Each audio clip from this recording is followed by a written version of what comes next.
Bonjour à tous et bienvenue sur Développement Facile. Donc il est temps de créer votre première mini site web qui utilise Ajax. C'est parti. Dans les cours précédents, vous avez vu les bases entre le DOM, le XML, le XSL. Bien là, vous allez voir l'objet XML HTTP request qui est un objet indispensable à connaître lorsque vous voulez effectuer de l'Ajax.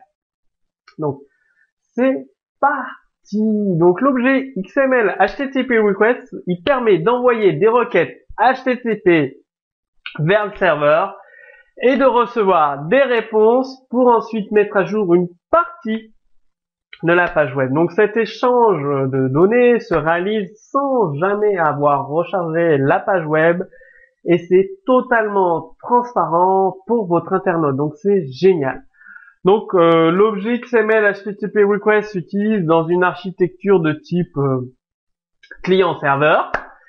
Et l'objet XML HTTP request a été créé, donc il est géré par le moteur JavaScript du navigateur, que ce soit Firefox, Google Chrome, Safari.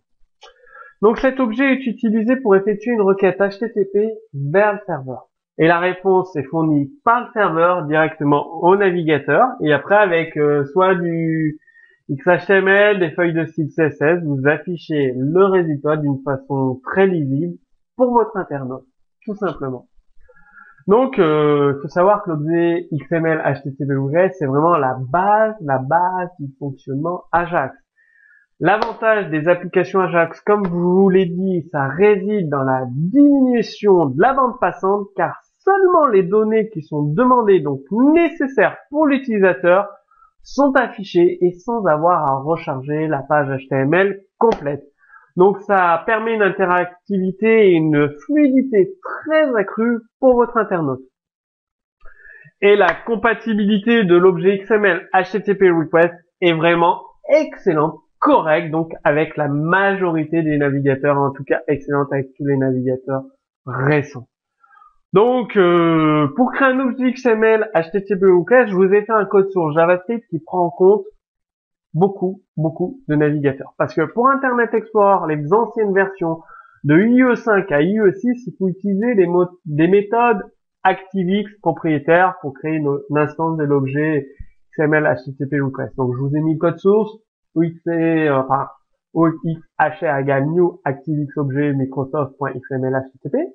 Et pour les autres navigateurs, les navigateurs très récents, que ce soit IE7, Mozilla, Firefox, Safari, Conqueror, Opera, Google Chrome, l'objet natif XML HTTP request est directement utilisé. Donc vous faites var o xhr comme vous voyez sur votre écran égale new XML HTTP request. Alors, il y a différentes propriétés importante à connaître avec XML HTTP request. Donc la propriété ready state, ça renvoie l'état de la requête. En ready state change, c'est un gestionnaire d'événements qui prend en charge tous les changements d'état de la requête. Donc ça va vous permettre de savoir où vous en êtes dans le traitement de votre requête quand vous interrogez le serveur. Statut, ça renvoie un code numérique qui correspond à la réponse du serveur HTTP. Statut text, ça renvoie le message lié à ce code numérique, donc de la réponse du serveur HTTP. Response text, c'est une réponse du serveur sous forme de chaîne de caractères, que vous allez utiliser très souvent. Et response XML, c'est une réponse du serveur sous forme de fichier XML que vous allez également utiliser très souvent. Donc c'est une réponse du serveur, bien évidemment. Vous avez des méthodes qui vont avec XML HTTP request, qui vont avec cet objet. Donc open, ça initialise la requête sur une série de paramètres fournis en argument, comme l'URL, transmettre les données en post ou en get, etc., etc. Send, ça effectue la requête avec l'envoi éventuel, c'est optionnel, de données. Get all response header, ça renvoie l'ensemble de l'entête HTTP de la réponse sous forme d'une chaîne de caractères. Get response header, ça va vous permettre de renvoyer la valeur d'un seul champ de l'entête HTTP, toujours sous forme de chaîne de caractères. Set request header, c'est-à-dire vous pouvez carrément modifier la valeur d'un entête HTTP, donc qui est envoyé lors de la requête. Et override MIME type, ça force un document à être traité selon un type MIME que vous avez défini. Et à bord, ça permet d'annuler votre requête vers le serveur HTTP. Donc, pour effectuer une requête, il suffit d'utiliser open et send. Donc, open, la méthode, c'est get ou post pour envoyer des données, l'URL du fichier, donc l'adresse de votre fichier, et le mode, false pour le mode asynchrone ou true pour une exécution normale en synchrone. Je vous conseille d'utiliser toujours le paramètre false pour travailler en mode asynchrone, c'est-à-dire en mode asynchrone. Votre requête est envoyée en tâche de fond, donc l'utilisateur, c'est complètement transparent. C'est ce que je vous mets sur le document en mode synchrone. Tant que la réponse à la requête n'est pas parvenue, le script se met en pause, il bloque complètement le navigateur. L'utilisateur, il ne peut plus rien faire sur votre site internet. Pas très pratique. Donc, utilisez le mode asynchrone. C'est-à-dire, la page HTML poursuit son exécution, le script également. Ça ne bloque pas le processus. Ça permet une navigation totalement fluide et beaucoup plus confortable pour votre internaute. Donc, pour envoyer, effectuer une requête, vous utilisez send avec le contenu. Donc, avec get, il faut noter send nul. Avec post, il faut noter send, les données. Et donc, les données sont sous la forme d'une chaîne de caractères que vous voyez. Le nom, la valeur, et prénom égale préval, et mail égale li@def.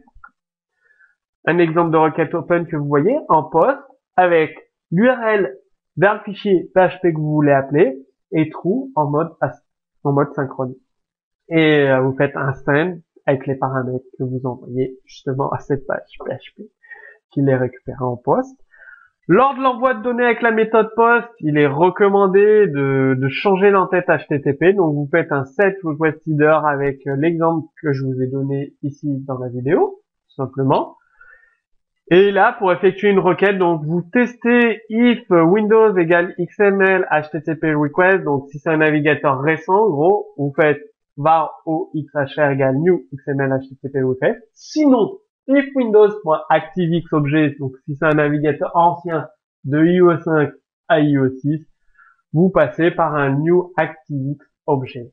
Et else, ça peut arriver, else, vous affichez un message d'alerte à votre internaute comme quoi son navigateur n'est malheureusement pas compatible avec la technologie Ajax.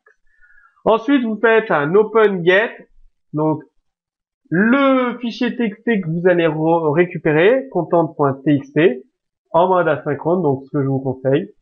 Vous faites un send nul, donc vous n'envoyez pas de données.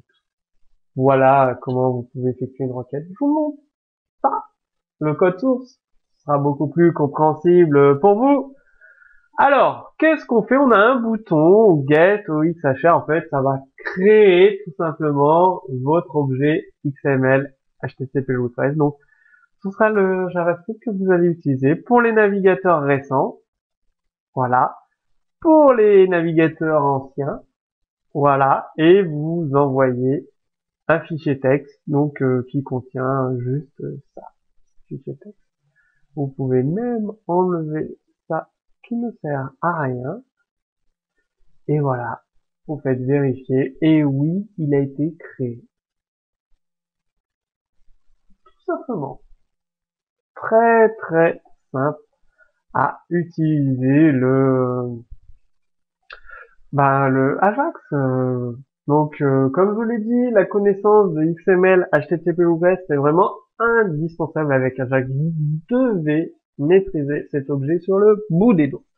Si vous avez des questions, posez-les directement sous ce cours vidéo. Moi, je vous dis à très bientôt sur Développement Facile.